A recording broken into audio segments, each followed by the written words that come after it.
Mayday, Mayday, Mayday. Salut et bienvenue dans ce nouveau Mayday. Aujourd'hui, nous allons parler d'un élément du bord que je souhaite à personne de devoir utiliser, le grab bag. Certains emports de sécurité, la trousse de secours par exemple, sont des utilitaires de peu de gravité. Leur usage fait plutôt allusion à un petit bobo, même si une petite blessure à terre peut devenir très très grave en mer, plus qu'à une catastrophe. S'il y en a bien un par contre que tous les plaisanciers redoutent de devoir utiliser un jour, c'est le grab bag, littéralement sac qu'on attrape au passage, car il est synonyme d'abandon du bateau. Qu'est-ce que c'est que le grab bag ? Les moins anglophones ne sauront pas immédiatement reconnaître la signification du terme grab bag.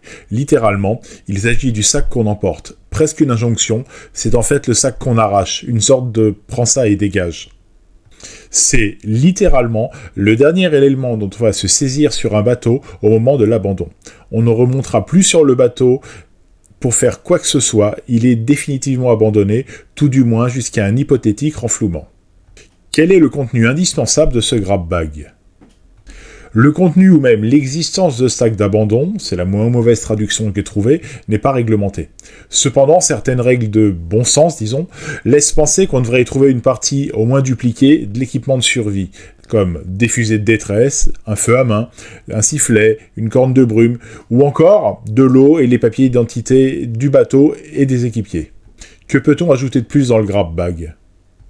L'abandon du bateau vise à se mettre dans un lieu plus sûr que celui-ci. Il est en train de sombrer, donc on doit aller ailleurs pour survivre. Le contenu du sac d'abandon est donc à adapter avec la situation et la destination de l'évacuation, mais on pourrait ajouter en supplément les papiers d'identité de tous les équipiers, un document signé de la main de chaque équipier attestant qu'il a confié son passeport, une radio VHF, un téléphone satellitaire, quelques paquets de gâteaux en conservation, le Hello proposé par le guide du routard qui permet de se faire comprendre n'importe où dans le monde, un jeu, des cartes, des dominos pour passer le temps, un ou deux bouquins qui pourraient plaire à tout le monde, un GPF portatif autonome, une liste à jour du contenu de ce sac.